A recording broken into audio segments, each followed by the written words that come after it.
أو الصديق أبا بكر أو عثمان ذي النورين أو الشجاع المقدام علي بن أبي طالب أو غيرهم من أصحابه المهاجرين والأنصار سمعوا أحدا في حياتهم يحاول مجرد محاولة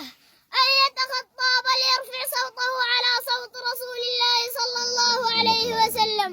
لقامت الدنيا ولم تقعد إذا كانت الحيوانات والعجماوات وقفت عنده مذعنة ويسجد له جمل سجود إجلال وتقدير. والحديث صحيح في مسند أحمد من حديث أنس بن مالك كان مجموعة من الأنصار عندهم بعير أو جمل وهاد عليهم وعصى ثم دخل أحدهم على رسول الله صلى الله عليه وسلم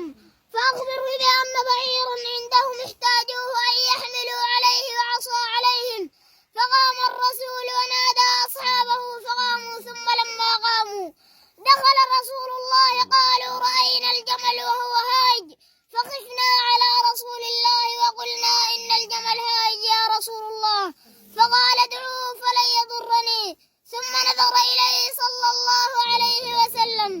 يقول أنس والرسول يتقدم والجمل يتقدم ثم نظر رسول الله إلى الجمل ونظر الجمل إلى رسول الله ثم أنزل رأسه أي الجمل فوضع النبي يده على رأس الجمل ثم جلس وخر ساجدا لرسول الله صلى الله عليه وسلم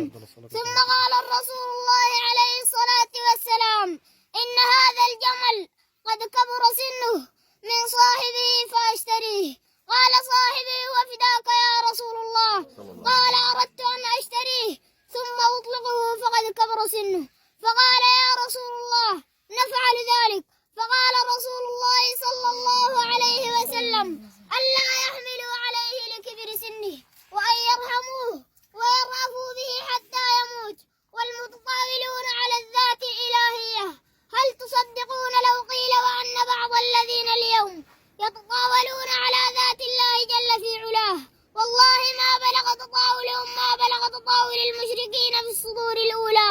إنه ولي ذلك والقادر عليه. والسلام عليكم أيها الجمع الكريم. زادكم